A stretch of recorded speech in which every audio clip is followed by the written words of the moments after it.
My adoptive parents demanded that I be a surrogate for their biological daughter. And then, my name is Maya. I'm 19 now, and I need to tell a story that still keeps me awake some nights. It's about the family I thought had welcomed me, but who actually had very different plans for me. Plans I only discovered on what should have been the happiest day of my life. I'll start with my high school graduation day. It was a hot Thursday in May 2024, and I was radiant. After 3 years living with the Richard and Linda, I finally felt like I belonged somewhere. They took me out of the foster system when I was 16, and even though our relationship was a bit distant, I was grateful, very grateful. The ceremony was perfect. When they called my name, Maya Elizabeth Richards, I walked to the stage with a smile I couldn't control. In the stands, I saw Richard taking photos. Linda waved discreetly. Even Sarah, their 26-year-old biological daughter, was there. She rarely appeared at family events, always claiming to be busy with work or other commitments. We returned home around 3 in the afternoon. The Richards' house was one of those typical upper-middle-class homes. 2 stories, impeccable garden, American kitchen with granite countertops. I always felt a bit out of place there, like I was a visitor who had overstayed. But that day, they had decorated the living room with gold balloons and a banner reading, "Congratulations, Maya." Even a chocolate cake was waiting on the table. "Sit here, dear," said Linda, indicating the main armchair in the room. Her voice had a different tone, more ceremonious. "We have a surprise for you." I sat down, still wearing the blue dress I had bought especially for graduation. Richard disappeared into the kitchen and returned with a brown folder, the kind lawyers use. My heart accelerated a little. Maybe they were official adoption papers? I had always wanted to officially be a Richards. "Maya," Richard began, clearing his throat. "You know we love you, and that these 3 years have been wonderful." He opened the folder and took out some documents. "But now that you're an adult, we need to talk about the next step." Sarah approached the coffee table and sat on the edge of the sofa, closer to me than she normally stayed. Her eyes were shining in a strange way, almost feverish. "What do you mean?" I asked, taking the first papers Richard extended to me. They were medical test results. My medical test results. Blood work, hormones, pelvic ultrasound, complete gynecological exam, all dated from the last 2 years. I frowned, confused. "I don't understand. Why do you have all these tests?" "Because we needed to make sure you were healthy," said Linda, sitting beside me. "Healthy and fertile." The word fertile echoed in the room like a gunshot. I looked at her, then at Richard, then at Sarah. They were all watching me with expectation, as if they were waiting for a specific reaction. "Fertile for what?" My voice came out higher than normal.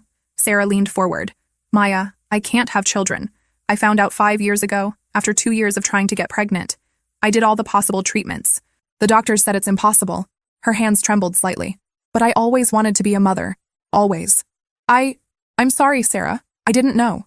"And that's why you're here," said Richard, his voice taking on a firmer tone. "Not just to be our adopted daughter, to be the solution to Sarah's problem." I blinked several times trying to process what I was hearing. "What solution?" Linda took my hand. "Dear, you're going to be a surrogate for Sarah. You're going to carry her baby." The world stopped. Literally stopped. I could hear the tick-tock of the wall clock, the low hum of the refrigerator, the distant sound of a lawnmower, but I couldn't process what I had just heard. You're joking, right?" I managed to say. "Of course not," said Richard. "Why would we be joking about something so important?" I got up abruptly, the papers falling to the floor. "You're crazy." "I won't. I can't. How can you even think of this?" Sarah also stood up, her eyes filling with tears. "Maya, please. You don't understand. I need this. I need to be a mother. And you're perfect. Young. Healthy. No family history of diseases we can trace." "No history of diseases because I don't know my family," I shouted. "You know that." Linda approached with outstretched hands, as if dealing with a frightened animal. "Maya, calm down. Sit down. Let's talk calmly." "There's nothing to talk about. This is insane." "It's not insane," said Richard, his voice getting colder. "It's a practical solution to a real problem. Sarah needs a baby. You need a home. It's a fair trade." I stared at him, feeling something breaking inside my chest. "A trade? You adopted me as a negotiation?" The silence that followed was deafening. Linda and Richard exchanged a quick look, and I knew that's exactly what it was. "Maya," said Linda softly, "you need to understand. When we brought you home, Sarah was going through a very difficult time. She had just discovered she couldn't have children. You were a blessing, an opportunity."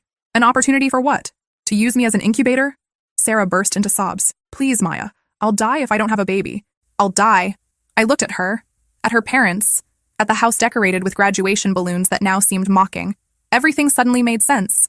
Why I never felt completely accepted. Why Richard always made sure I had all the medical checkups. Why Linda always asked about my menstrual cycle. Why Sarah, who barely spoke to me, was suddenly so interested in my life. "How many babies?" I asked, my voice coming out as a whisper. "What?" said Linda, How many babies do you expect me to have for her? Richard cleared his throat. Well, ideally, 2 or 3. Sarah always wanted a big family. I laughed, a bitter laugh without humor. 2 or 3. And then? What happens to me after? Then you go to college, have your own life, said Linda. We'll help financially, of course. We consider you part of the family. Part of the family, I repeated. But only the part that produces babies. Maya, you're being dramatic, said Richard. Many women do this. It's noble work. Work? Are you going to pay me? It's not about money, said Sarah, wiping her tears. It's about love, about giving me the only thing I really want in life. I sat heavily on the sofa, my head spinning. 3 years. 3 years of my life thinking I finally had a family. 3 years of gratitude, trying to be the perfect daughter, doing everything not to be sent back to the shelter. And if I say no? The silence returned. Richard cleared his throat. Maya, you're a smart girl. You know you don't have many options. Without a college degree, without a real family to support you, where will you live? How will you support yourself? The threat was there, veiled but clear. I felt my stomach contract. You're blackmailing me. We're not blackmailing, said Linda. We're being practical. You give us this and we give you security. A house, food, help for college. It's a fair deal. Fair, I murmured. Fair. Sarah knelt in front of me, taking my hands. Maya, please. You're my only hope. My only chance to be a mother. I beg you. I looked at her, at the desperate eyes, at the face wet with tears. And for a moment, I almost felt sorry. Almost considered it. Because I knew what it was like to desperately want to belong to a family. But then I remembered. They never wanted me. Never loved me. I was always just a means to an end. I need to think, I managed to say. Of course, said Linda quickly. You can think. But Maya, don't take too long. Sarah has waited too long already. I got up in slow motion and walked to the stairs. Each step seemed to weigh a ton. When I reached my room, I closed the door and leaned against it. There, surrounded by the posters I had stuck on the walls, by the graduation photos that had just happened, by the things that made that place my home, I finally understood. I never had a home. I had a breeding farm, and now they wanted me to produce. I spent the whole night awake, staring at my room's ceiling. Every sound in the house made me jump. Footsteps in the hallway, the refrigerator turning on, the floor creaking. Around 3 in the morning, when I was finally starting to fall asleep, I heard low voices coming from the kitchen. Morbid curiosity made me get up and go down the stairs silently. Can't force Richard. If she doesn't want, she'll want. Richard's voice was firm. She has no choice. Where will she go? She has nothing without us. But what if she runs away? Where to? Maya is smart but not stupid. She knows she needs us. I cringed on the last step, my heart beating so loud I was sure they could hear it. Sarah is obsessed, Linda whispered. You saw how she was today. She'll go crazy if Maya says no. Sarah won't go crazy. Maya will say yes. How can you be so sure? There was a pause. Then Richard's voice lower. Because I know this girl for 3 years. She would do anything not to go back to the shelter. Anything to have a family. I went up the stairs even more silently, returned to my room and cried into the pillow until I fell asleep. The next morning, I tried to act normally during breakfast. Richard read the newspaper. Linda made scrambled eggs. Sarah didn't come down, which was normal. But I felt all the looks, all the expectations. Maya, said Linda as I finished eating, did you sleep well? Yes, I lied. Good, because today we thought about taking you to see the fertility clinic. Just so you can see how it works, understand the process. My fork stopped in the air. Today? There's no rush, said Richard without looking up from the newspaper. But the sooner you familiarize yourself with everything, the better. I got up abruptly. I'm going for a walk. Maya, Linda began. Just a walk. I need fresh air.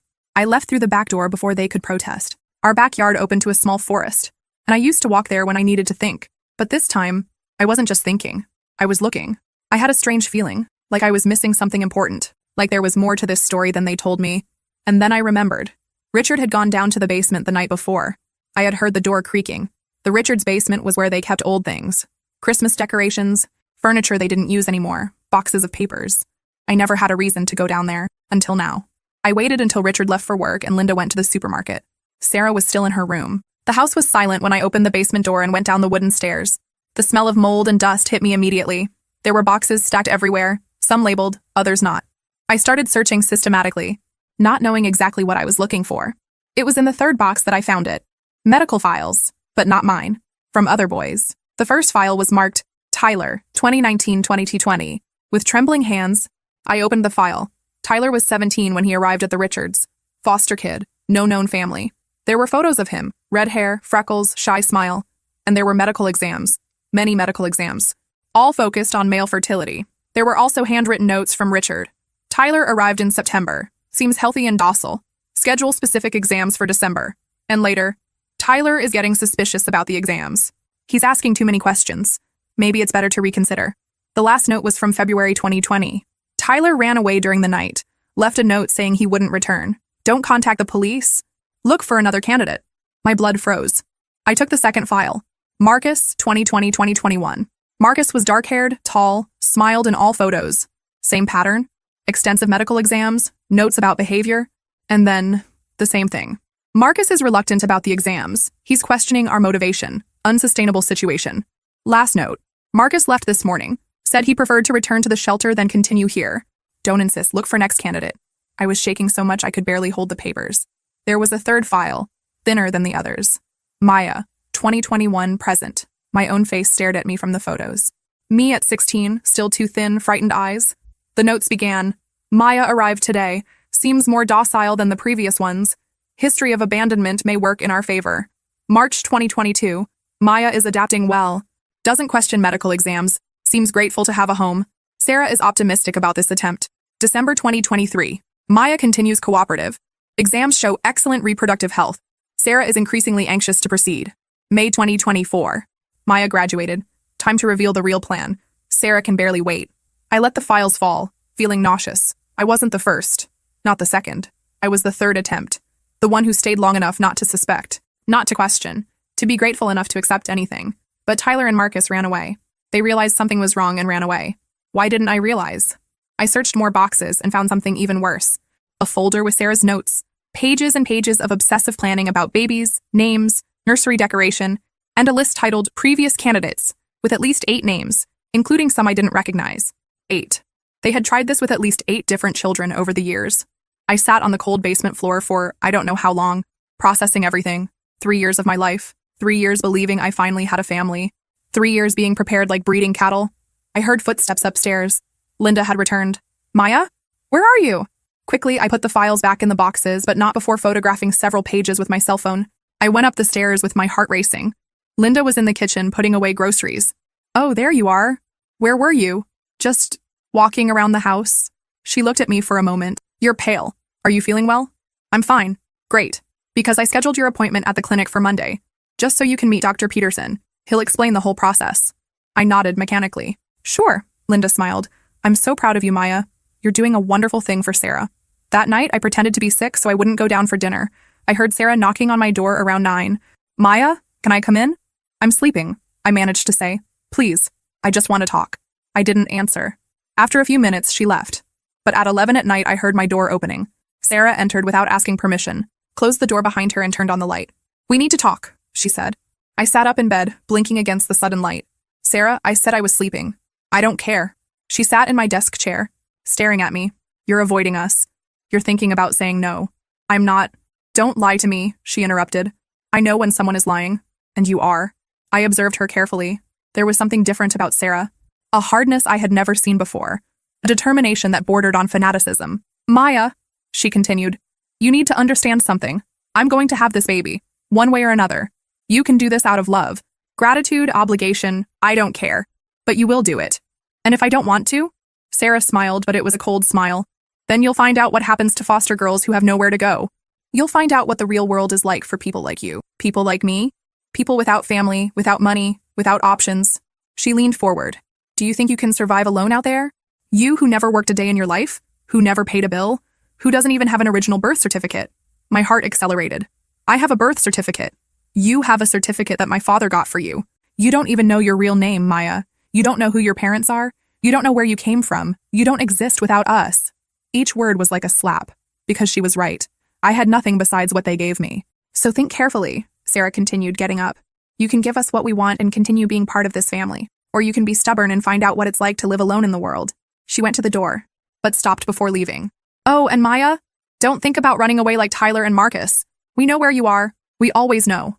The door closed, leaving me alone in the darkness. She knew about Tyler and Marcus. Of course she knew. They all knew. I was just the next in line. But unlike Tyler and Marcus, I had nowhere to run. They were right about that. I had nothing, no one, no place to go. Or did I? For the first time in hours, I thought about Jake, my boyfriend for 8 months. Jake, who always made me laugh, who took me to drive-through dinners when he didn't have money for a real restaurant, who told me he loved me 3 weeks ago. Jake could help me. At least he could give me a place to stay until I figured out a plan. I took my cell phone and sent a message. I need to see you. It's urgent. He responded in 2 minutes. Is everything okay? Where do you want to meet? Can you come pick me up? Now? Sure, I'm leaving. 20 minutes later, I heard a car stopping in front of the house. I grabbed a backpack, threw some clothes inside, and went down the stairs silently. But when I opened the front door, it wasn't Jake who was waiting. It was Richard.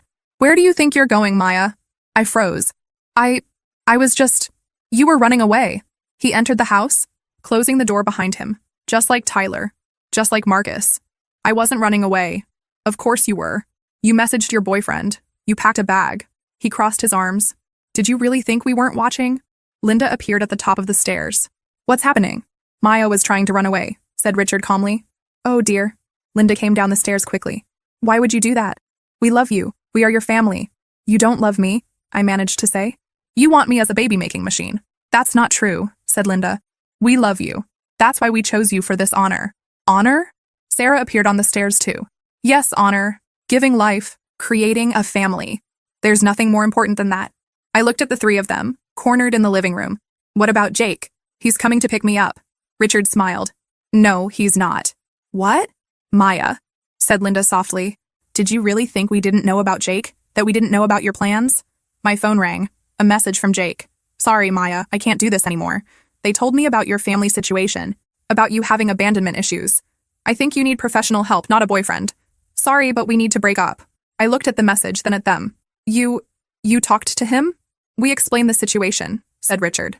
We explained that you're going through a difficult time, that you're having confused ideas about our family, that you need stability, not someone feeding your fantasies of independence. Fantasies? The fantasy that you can just leave and live your own life, said Sarah. Maya, you're a foster girl without resources. You don't have real-world skills, no higher education, no family support. Without us, you're nothing. I sat heavily on the sofa. Jake, my Jake, the person I trusted most in the world. And they managed to turn him away from me with a simple manipulative conversation. How much? I asked. What? Said Linda. How much did you pay him? Silence. How much? Richard hesitated, then sighed. We offered $15,000 for him to keep you stable and happy until you were ready to assume your responsibilities. $15,000. Less than I initially thought, but still a substantial amount for a 19-year-old boy. And he accepted? He understood it was better for you, said Linda, that you needed emotional stability. I laughed, a bitter, desperate laugh. $15,000 to date me for 8 months and keep me stable. To keep you happy until you were ready, Sarah corrected. Ready to be your surrogate. Ready to assume your responsibility to this family, said Richard. I looked at my backpack, still in my hand, at the phone with Jake's message, at the three faces watching me with expectation. I don't have a choice, do I? You always had a choice, said Linda. You can choose to be grateful.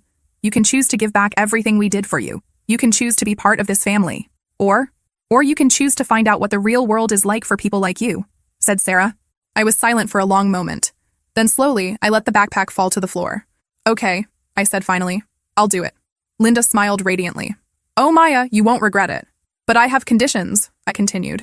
Linda's smile wavered. Conditions? I want everything in writing, legal contract. I want guarantees that you'll pay for my college. I want a monthly allowance during the whole process, and I want you to leave me alone about this until Monday. Richard and Linda exchanged a look. Of course, said Richard. Of course we can do that. Good. I picked up my backpack. Then I'm going upstairs. I need to process all this. Maya, said Sarah when I was going up the stairs. Yes? Thank you. Her tears were real. Thank you for giving me the chance to be a mother. I didn't respond. I went up to my room, closed the door, and sat on the bed. They thought they had won, that I had given up, that I was so broken and desperate that I would accept anything. But while I was sitting there, an idea began to form. A crazy, desperate idea, but maybe possible. Jake betrayed me for money. Okay. That hurt more than I wanted to admit, but I could work with that information. Tyler and Marcus ran away. But they ran away without evidence, without proof of what the Richards were doing. I wasn't going to run away. I was going to destroy them. On Monday, I would go to the clinic. I would smile. I would cooperate. I would let them think they had won. But I would also start collecting systematic evidence. I would record conversations. I would photograph documents. I would build a solid case against them. Because Tyler and Marcus were minors when they ran away. They didn't have resources, didn't have legal power. But I was of age now. And I had something they didn't have. I had anger. Cold, calculated anger. And I was going to use every gram of it to destroy the family that thought they could use me as breeding cattle. They wanted me to be grateful. I was going to show them exactly how grateful I was. Monday came too fast. I had spent the entire weekend creating a plan. It wasn't perfect, but it was a start. First, I needed solid evidence. Then, I needed allies. And lastly, I needed a safe exit. Ready? Asked Linda when we went down the stairs. She was nervous, that was obvious. She kept smoothing her skirt, checking her hair in the mirror. Ready, I lied, with my cell phone configured to record discreetly in audio mode. Richard was waiting in the car. During the entire trip to the clinic, they talked about how Dr. Peterson was wonderful, how the clinic was first-rate, how everything was going to work out. I smiled and nodded at the right moments. But my mind was elsewhere. Every word was being recorded. The clinic was in a modern building in the city center. Inside, everything was white and light blue, colors that supposedly conveyed calm and confidence. We sat in the waiting room, and I observed other couples. Some seemed nervous, others hopeful. All seemed to be there by their own choice. Richard's family? A nurse called us. We followed down a hallway to a consultation room. Dr. Peterson was a man of about 50, gray hair, professional smile. He greeted Richard and Linda warmly, then turned to me. You must be Maya. It's a pleasure to meet you. Likewise, I managed to say. Well, he sat behind the desk. I understand you're interested in surrogacy. It's an exciting journey, but also complex. Maya, do you completely understand what this involves? I looked at Richard and Linda. Yes, I understand. Great. Now, I'll explain the medical process. During the next hour, Dr. Peterson detailed every step. Hormones, embryo transfer, monthly monitoring, delivery. He spoke as if he were describing a routine procedure, not as if he were discussing using my body to produce a baby for another person. Are there any questions? He finished. 1, I said. How does the legal part work? Contracts, rights, those things? Dr. Peterson smiled. Ah, you're a smart girl. Yes, there's a complete legal process. You'll work with a specialized lawyer to ensure all rights are protected. My rights too? Of course. It's fundamental that the gestational carrier completely understands her rights and responsibilities. I nodded. But inside, I was registering everything, mentally recording every word to use later. When we left the clinic, Linda was radiant. Wasn't it wonderful? Dr. Peterson is so professional. Yes, I agreed. When do we start? Well, said Richard, we need a few weeks to prepare all the legal documentation, maybe mid-June? Perfect. That night, I waited until everyone was asleep before putting my plan into action. I silently went down to the basement and photographed all of Tyler and Marcus's files with my cell phone, now with better quality and organization. Every page, every note, every medical exam. Then I looked for more evidence. That's when I found a fourth box, hidden behind the others. This one was covered by an old tarp and locked with a small padlock. It took me a few minutes, but I managed to force it with a screwdriver I found in a nearby toolbox. Inside, I found something that made my blood freeze: detailed financial records, payments to specific social workers, bribes to speed up adoption processes, payment receipts to Jake, not just the $15,000, but a series of smaller payments throughout our 8 months of relationship, and a list of potential candidates, foster children who matched the criteria they were looking for, with detailed notes about personality, medical history, and probability of cooperation. My name was on the list, marked as selected, high probability, along with 12 other names, some crossed out with notes like to questioning or family found. I photographed everything, then silently returned to my room. My heart was beating so hard I could barely hold the phone properly. This was bigger than I imagined. They weren't just a desperate family trying to have a baby. They were systematic predators, operating an exploitation scheme for years. On Tuesday, while Richard was at work and Linda had gone to the beauty salon, I looked for Sarah. I found her in the back garden, reading a book about child development. Sarah, I said, sitting next to her on the grass, keeping my cell phone recording discreetly. Maya, how are you feeling about everything? Nervous, I admitted. It's a lot to process. I understand perfectly, but you're doing the right thing. The most beautiful thing someone can do for another person. Can I ask you a question? Sure, anything. Why me specifically? Why not try normal adoption or surrogacy with a stranger through the clinic? Sarah closed the book, her eyes becoming distant. Because I need to have complete control. I need to know the baby comes from someone I know, someone I can trust completely. And you, she looked at me intensely. You're perfect, Maya. Young, healthy, beautiful, and mainly loyal to our family. My baby will be perfect. And Tyler? Marcus? Were they also perfect? Sarah immediately tensed. How do you know those names? Sarah, I've lived here for 3 years. The walls aren't that thick. I hear conversations. She was silent for a long moment, clearly debating internally how much to reveal. Then she sighed deeply. Tyler and Marcus were problematic. They didn't understand the sacred importance of what we were asking. They were selfish, focused only on themselves. Selfish how? They only thought about their own needs. They couldn't see the bigger picture. They couldn't see that they had the chance to give the greatest gift possible to a family, the gift of life. I nodded slowly, keeping my expression neutral. And if they had stayed? If they had agreed to cooperate? Sarah smiled, and there was something deeply disturbing about that smile. then I would have a complete family now. 3 beautiful babies instead of none. 3 babies? 1 from each of them, and now at least 2 from you. Maybe more, depending on how the pregnancies went. She leaned closer, her voice becoming almost whispered. Maya, I always dreamed of a big family. 5, 6 children running around the house. And when you can't have your own children biologically, she shrugged. You find other ways to make the dream come true. My stomach turned. But I kept my expression interested. More than 2 babies from me? Maya, Sarah took my hands. You're young, healthy. You have at least 15 years of fertility ahead. Think of the possibilities. You could give me the big family I always wanted, and we could give you financial security for the rest of your life. I managed to keep my expression neutral, but inside I was screaming. It wasn't just 1 or 2 babies she wanted from me. It was industrial production of children. Sarah, I said carefully, can I ask you one more very personal question? Sure, we're family. When exactly did you discover you couldn't have children? 5 years ago. It was absolutely devastating. I had been trying to get pregnant for 2 years, doing all possible treatments. And was it by coincidence that you started adopting foster boys around the same time? She stopped, suddenly realizing what she had revealed and how her information connected. Maya, that's why Tyler arrived 5 years ago, isn't it? That's why Marcus arrived after Tyler ran away. And that's why I arrived after Marcus ran away. Sarah got up abruptly, dropping the book. I think you're asking too many questions and drawing wrong conclusions. I'm just trying to completely understand my new family and my role in it. Your family, she said coldly, is who took care of you for 3 years when no one else wanted you, who gave you a home, food, clothes, education. Don't ever forget that. She entered the house abruptly, leaving me alone in the garden. But I had gotten exactly what I wanted, a detailed confession. And better yet, I had recorded every word. That night, I started researching online about Tyler and Marcus. It took time and several attempts with different name combinations. But I finally found social media profiles. Tyler was living with a family in another state. Apparently, he had managed a legitimate adoption after running away from the Richards. Marcus was in an independent living program for youth who had left the foster system. I carefully created fake accounts and sent messages to both. I didn't immediately reveal who I was, just said I was researching problematic experiences with adoptive families and had found references to the Richards in public records. Tyler responded first. If you're researching the Richards, be extremely careful. They're more dangerous than they appear. Marcus was more direct. If you're asking about them, it's because you're living with them now. Get out of there immediately. No matter how, just get out. I spent the next hours talking to them through messages, gradually revealing that I was in the same situation. Their responses were consistent and frightening. Tyler.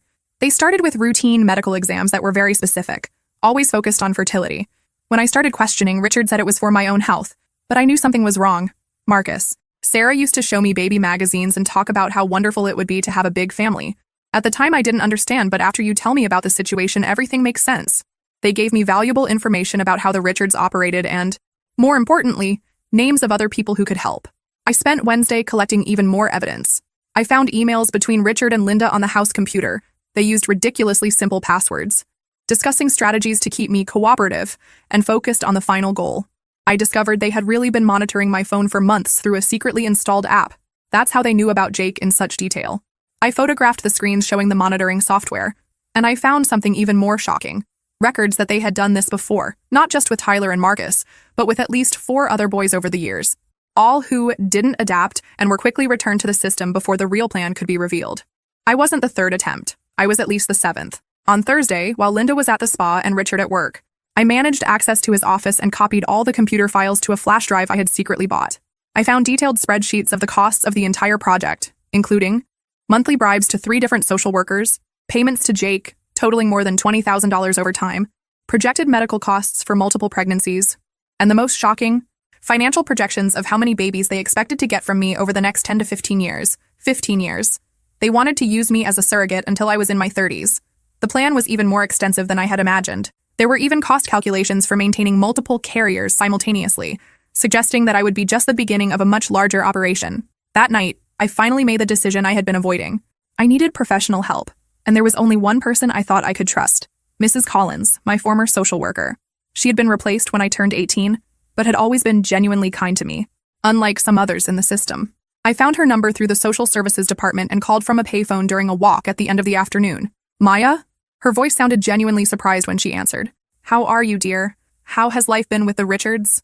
Mrs. Collins, I said, trying to keep my voice steady. I need help. I really need it. What happened, dear? I told her everything, from the revelation on graduation day to the evidence I had collected. She listened in absolute silence, occasionally asking questions for specific clarifications. When I finished, there was a long silence on the phone. Maya, she said finally, her voice tense. Are you still in that house? Yes. Are you in immediate danger? I don't think so. They think I agreed to everything. Good, that gives us time. She paused for a moment. Maya, listen carefully to what I'm going to tell you. You did something extraordinary collecting all this evidence. This isn't just a case of family coercion. This is human trafficking, systematic corruption, organized abuse of the child care system. What does that mean for me? It means that tomorrow morning I'm going to call some very specific people. We have a specialized investigator who works with abuse cases in the foster system, and I'm going to contact a lawyer who specializes in children's and young adults' rights. I don't have money for a lawyer. Don't worry about that now.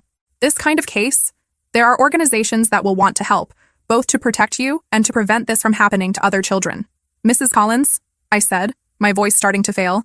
I trusted them completely. For 3 whole years, I really thought they loved me. I know, dear, and I'm deeply sorry, but listen, you were smarter and braver than they ever imagined. You not only protected yourself, you collected evidence that will protect other children too. And now? What do I do now? Now you continue the performance for a few more days while we set up a safe and complete plan. Can you do that? I can. Maya? Yes? You're not alone. You'll never be alone again. After I hung up, I sat on the park bench for a long time, just breathing. For the first time in a week since the revelation, I felt something like hope, because for the first time in 3 years, someone was on my side without wanting anything in return. On Friday morning, Mrs. Collins called back to my personal cell phone, which I had managed to keep safe from the Richards. Maya, I managed to talk to the investigator and the lawyer. They want to meet with you today. Can you make up an excuse to leave the house this afternoon? I can say I'm going to meet with former school friends. Perfect. Meet me at the public library at 3 o'clock. And Maya, bring all the evidence you managed to collect. Okay. After lunch, I told Linda I was going to meet with some girls from my class to celebrate graduation belatedly. She seemed hesitant but didn't protest. She was probably afraid of pressuring me too much and making me change my mind about the deal. The library was relatively empty on a Friday afternoon. I found Mrs. Collins at a table in the back, along with a man of about 40 in a suit and a gray-haired woman with a leather briefcase. Maya, said Mrs. Collins, getting up to hug me, these are investigator James Wright and lawyer Maria Santos. We sat down, and I spent the next hour and a half telling my story again, this time showing all the evidence I had meticulously collected. The photos of the files, the recorded conversations, the financial documents, the conversations with Tyler and Marcus. Lawyer Maria became progressively more serious as I showed each piece of evidence.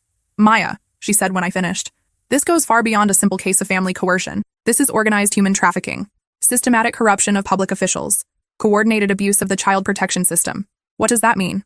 It means, said investigator Wright, that you're not just a victim seeking help. You're a key witness in a large-scale federal criminal case. So you can stop them? Not only can we, said Maria, we're going to completely destroy their operation. But Maya, this is going to take time to do correctly, and you're going to need complete protection during the entire process. What kind of protection? First and most urgent, you need to get out of that house. Today. My heart accelerated. Where will I go? We have a safe shelter for young witnesses in sensitive cases, said Wright. It's temporary, but you'll be completely protected while we build the legal case. And after that? After that, said Mrs. Collins, we'll find an adequate permanent situation for you. A real family, or an independent living program with support. You'll have real options this time. I looked at the 3 of them, these strangers who were offering to genuinely help me when my own family had completely betrayed me. When do I need to leave? Now, said Wright firmly. You can't go back to that house. It's too dangerous, especially now that you've collected such extensive evidence. But my personal things? We'll recover your belongings after the situation is secure, said Maria. What's important now is your physical and mental safety. I thought about everything I was leaving behind. 3 years of life, all my clothes, photos, small memories I had collected. But then I thought about what I was really leaving, an elaborately disguised prison masquerading as a loving home. Okay, I said finally. Let's go. Wright made a quick call, and 15 minutes later, a discreet official vehicle arrived at the library. Before getting in, I looked back one last time at the city where I had spent the last 3 years. Somewhere there, Richard was probably coming home from work, expecting to find the docile girl who had agreed to be a surrogate for his daughter. Linda was probably preparing dinner, planning how to celebrate my cooperation. Sarah was dreaming of all the babies I would give her. None of them had any idea that instead of an obedient victim, they had inadvertently created their own destruction. As the car drove away from the library, I took my cell phone and sent messages to Tyler and Marcus. I'm out and safe, and I'm going to destroy them completely. The responses came quickly. Tyler, what a relief. Count on me for anything you need. Marcus, finally, I'm here to help with whatever is necessary. I smiled for the first time in a week. I wasn't alone. I had allies. I had solid evidence. And I had something the Richards never expected me to develop. I had a real plan for revenge. but also for justice. The witness shelter was a discreet building in a quiet part of the city. It wasn't luxurious like the Richards house, but it was something they never were, completely honest. The people there helped me for who I was as a person, not for what my body could produce for them. That night, lying in a simple but clean bed, I thought about everything that had happened. A week ago, I was a foster girl grateful to have a family that loved her. Now I was a survivor preparing for a legal battle that would protect other children. And for the first time in 3 years, I felt truly at home. Saturday morning brought a phone call that would change everything. Maria called early, her voice tense with excitement. Maya, you need to come to the office. Now. What happened? After you left yesterday, Richard and Linda Richards went into total panic. They called the police reporting you as a missing person. My stomach contracted. And then Investigator Wright had to reveal part of the ongoing investigation to prevent them from looking for you as a fugitive. The Richards found out that you came to us. Is that bad? Actually, it's excellent, because they did something extremely stupid. An hour later, I was at Maria's office watching a security recording from a shopping center. On the screen, Richard Richards gesticulated violently while shouting at a police officer. That maniac girl is making up malicious lies about our family. We gave her everything. Everything. And now she stabs us in the back. His voice was loud enough to attract looks from dozens of onlookers. She's a compulsive liar, always has been. That's why no one else wanted her before us. The officer tried to calm him down, but Richard continued. She should be grateful. Grateful for everything we did. Instead, she makes up these crazy stories about... He stopped abruptly, realizing he was talking too much in public. About what, sir? Asked the officer calmly. Nothing. Forget it. But the damage was done. There were at least 10 people filming with their cell phones, and several others recording audio.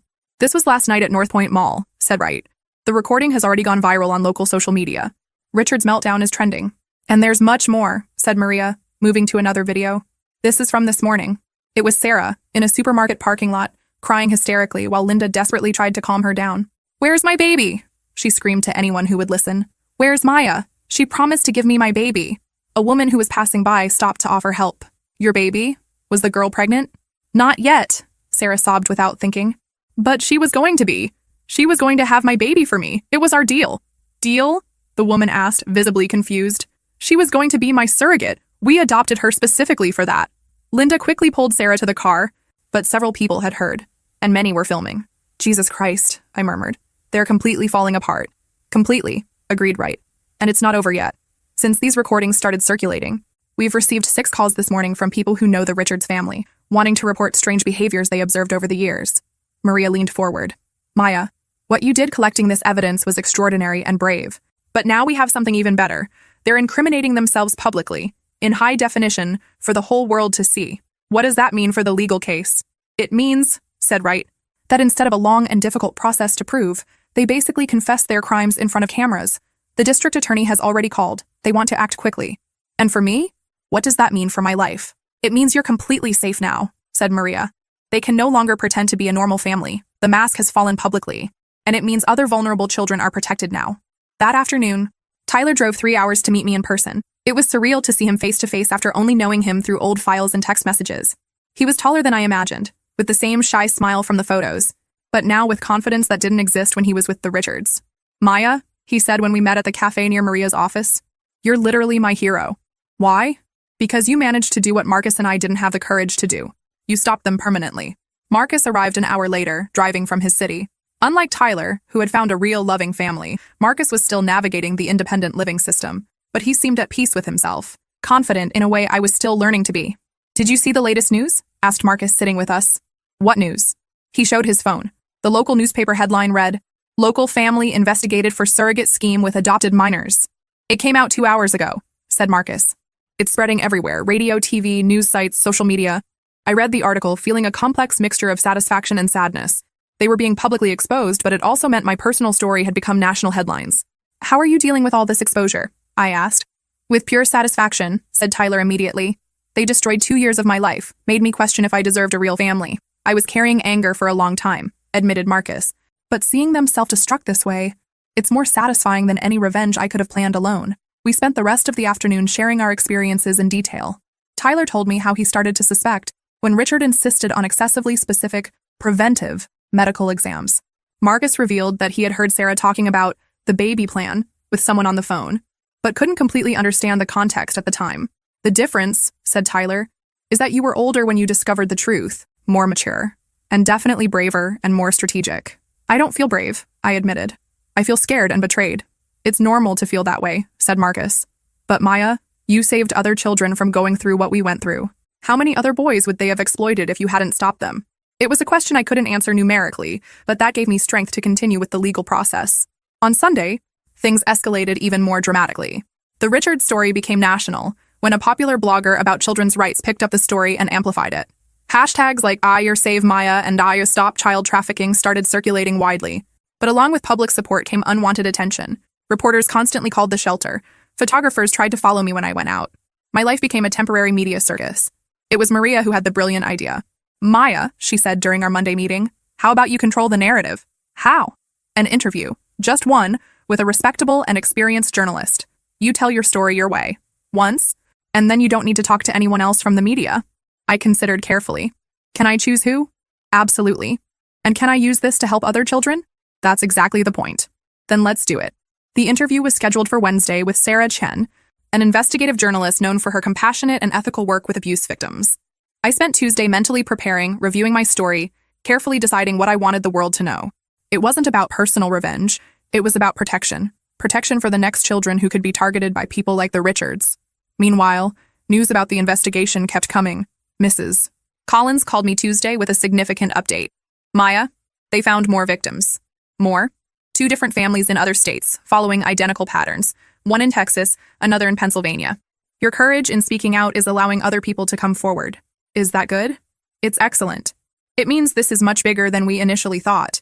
But it also means we're going to be able to prosecute them for everything. That night, I received an unexpected message that left me with conflicted feelings. It was from Jake. Maya, I saw the news. I didn't know about the real extent of what they were planning. They told me you were having emotional adjustment problems, that you needed stability. I didn't know about the surrogate scheme. I'm sorry. I looked at the message for a long time before responding.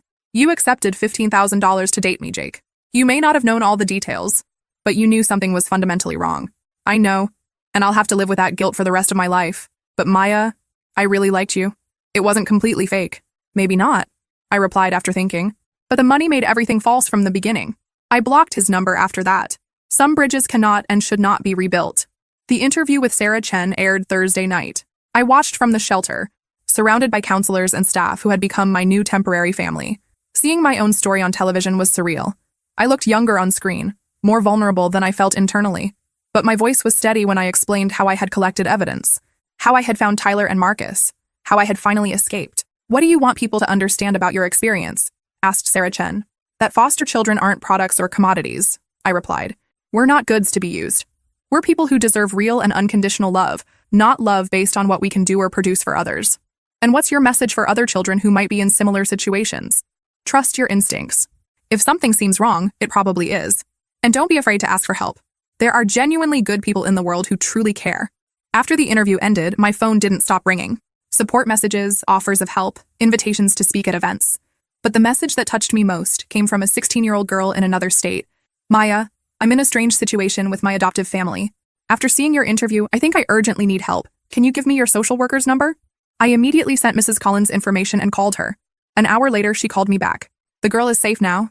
Thank you for alerting us quickly. That was it. That was exactly why I had gone through all this. So other children wouldn't go through the same thing.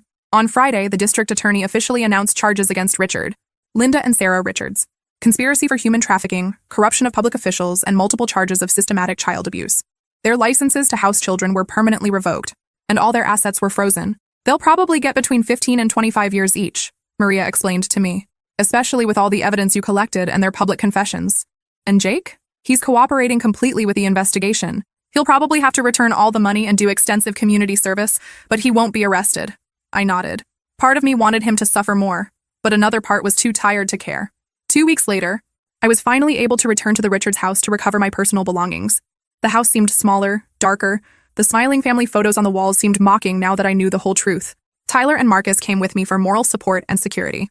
We went up to my old room, and while I packed my clothes and memories, they explored the house they had once called home. It's strange being here again, said Tyler, looking out my room's window. But this time, I know I can leave whenever I want. All of us can, said Marcus. Forever. When I finished packing, we went down to the basement one last time. The boxes with our files had been removed by police as evidence. But the space still seemed haunted by all the secrets it had kept. Maya, said Tyler, can I ask you something? Sure. Do you regret it? Not just running away like we did? I thought carefully about the question. No, I said finally. Because if I had run away, they would have found a fourth victim. And a fifth. And how many more? And now? Now they'll never be able to hurt anyone again. We left the Richards house for the last time together. On the sidewalk, I looked back once more. I didn't feel nostalgia or sadness. I felt complete closure. Where to now? Asked Marcus. I smiled genuinely. Home. To my real home. Because 2 weeks earlier, while all the media commotion was happening, something wonderful had occurred. A family, the Johnsons, had reached out to me through Mrs. Collins. They didn't want to adopt me out of pity or publicity. They wanted to welcome me because they had lost their own teenage daughter in a car accident 2 years before and felt a genuine connection with my survival story. We don't want to replace your daughter, I had said in the first meeting with them. And we don't want to replace your family or erase your experience, Mrs. Johnson had replied. We want to create a new family together, based on real love. It was honest. It was genuine. And for the first time in my life, someone wanted me exactly as I was. A month later, I organized an event at the local library, a workshop about recognizing signs of abuse in the foster system. Tyler and Marcus were there, along with Mrs. Collins, Maria, and dozens of social workers, adoptive families, and youth from the system. Abuse doesn't always look like what we see in movies, I said to the group. Sometimes it looks like a perfect family that has 2 specific plans for your life. Sometimes it looks like love that comes with many conditions and expectations. A social worker raised her hand. What specific signs should we observe? Families that do excessive medical exams without clear medical reason, Tyler responded. Families that isolate the child from other people. Families that talk about the child's purpose or destiny being there. And most importantly, I added, listen to the children. Even when, especially when, they're saying things that seem impossible or exaggerated.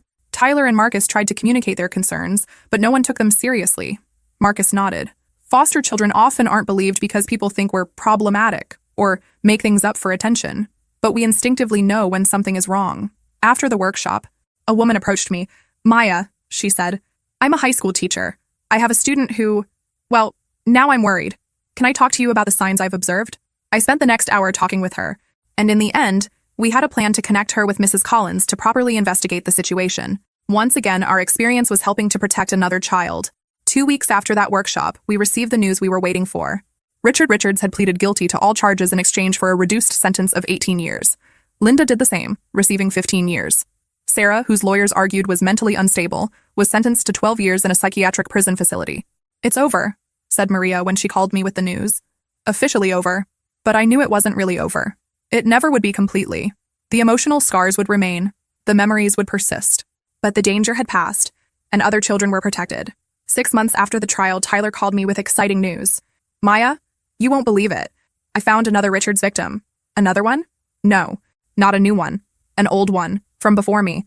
A guy named David. He was adopted by them in 2015 but ran away after only 6 months. Where is he now? Law school, final year. And Maya. He wants to sue them civilly. He wants all of us to join him. The civil lawsuit was different from the criminal one. It wasn't about sending them to prison. That had already happened. It was about financial justice and sending a clear message to other people who might be thinking about similar schemes. David was incredible. At 23, he was in his final year of law school and had spent years discreetly researching our case. He had found Tyler and Marcus through public records, but never managed to locate me until my story aired. They traumatized me deeply, said David during our first meeting as a group. I spent years thinking I was crazy, that I had imagined all their strange behavior. When I saw Maya's interview on TV, I finally understood I wasn't alone. The civil lawsuit revealed even more about the total extent of the Richards scheme. We discovered they had been involved in questionable activities for almost a decade, always testing limits, always looking for ways to exploit vulnerable children from the system. But it also revealed something more important, other similar cases in other states. Our story had inspired investigations across the country, exposing a network of families using the foster system for their own nefarious purposes. A year after my escape, I was sitting on the Johnsons' porch watching the sunset. It was a simple domestic scene. Mr. Johnson was grilling hamburgers. Mrs. Johnson was watering her flowers. I was doing community college homework. This is what a real family looked like. Simple. Honest. No hidden agendas or impossible expectations. My phone rang. It was a message from an unknown number. Maya, I saw your story online. I'm in a similar situation. Can you help me? I smiled and started typing a response. During the last year, I had received dozens of messages like this. Each one reminded me why it had been worth going through everything. Of course, I wrote back. You're not alone. Because that was the truth about surviving what I survived. You can't just move on and forget. You have to use your experience to protect others. You have to turn your pain into purpose. 2 years later, Tyler married a wonderful girl he met in college. Marcus got a full scholarship to study social work. David passed the bar exam and started working for a nonprofit organization that advocated for children's rights. And me? I moved to an apartment near campus where I was studying psychology with a specialization in childhood trauma. The Johnsons continued to be my family, not on legal paper, but in the heart. And I had found my true purpose. The night before community college graduation, I received a call from Mrs. Collins. "Maya," she said, "I have a proposal for you." "What? How about working with me?" "Officially, we're creating a new position, victim protection specialist, someone who understands the system from the inside, who can identify risk situations before they become dangerous." I didn't need to think twice. When can I start? 3 years after escaping the Richards, I was sitting in my own office interviewing a 16-year-old girl who had been removed from a suspicious adoptive family situation. She was scared, confused, not knowing who to trust. "It's hard to know what's real when the people who should protect you are the ones who hurt you," she said. "I know exactly what you're talking about," I replied. "It happened to me too." Her eyes widened. "It really happened?" "It did. And I survived. And you'll survive and thrive too." I spent the next hour telling my story. Not the media version, but the real, raw, honest version. I talked about the fear, confusion, the deep sense of betrayal.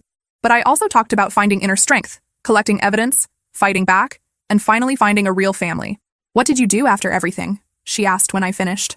"I built a real life," I said, "with people who love me for who I am, not for what I can do for them. And now I help other people like you do the same thing." She left my office with a different expression, still scared, but also hopeful. It was the same expression I had when Mrs. Collins first told me I wasn't alone. That night, I called Tyler, Marcus, and David. Our monthly call had become a precious tradition. "Any interesting news?" asked Tyler. "I just helped another girl today," I said. 16 years old, suspicious family situation. She reminded me a lot of myself. "It's amazing," said Marcus. "How many is it total now?" I did a quick mental count. 62 in the last 2 years. 62 children who are safe because of what you went through and how you reacted, said David. "If that's not turning trauma into purpose, I don't know what is." After I hung up, I went out to my apartment's balcony. The city stretched below me, full of lights and infinite possibilities. Somewhere out there were children like I had been, vulnerable, scared, looking for love in the wrong places. But there were also people like Tyler, Marcus, David, and me, survivors who had turned our pain into protection for others. There were social workers like Mrs. Collins who truly cared. There were families like the Johnsons, who offered real love without conditions. Evil still existed. It always would. But good also existed in abundance. And sometimes, if you were brave enough, strong enough, smart enough, you could make a real and lasting difference. 4 years after discovering that my adoptive parents wanted to use me as a surrogate, I was doing exactly that, making a difference, one child at a time. And for the first time in my life, I knew with absolute certainty who I was. I wasn't the grateful foster girl who would do anything for crumbs of love. I wasn't the scared victim who accepts any situation out of fear of abandonment. I wasn't the commodity that exists to serve other people's purposes. I was Maya Johnson. Yes, I had chosen to keep the name of the family who showed me what real love means. I was a survivor, advocate, child protection specialist. I was someone who turned the most traumatic experience of her life into the source of her greatest strength and purpose. And when other children came to me, scared and broken like I had been, I could look into their eyes and say with complete honesty, "I understand completely. I went through it. And I'm going to help you not just survive, but thrive and find your true family." Because that's the truth about real families. They're not about blood or legal papers. They're about conscious choice. About people who choose to love you, protect you, support you, without expecting anything in return except for you to be exactly who you are. And I finally had that. I had all that and much more. The Richards thought they could use me as an incubator. But in the end, it was I who used them, as a springboard to become the person I was destined to be. A free person, a strong person, a person who knew, without a shadow of doubt, that she deserved real and unconditional love. And that in the end was the greatest victory of all.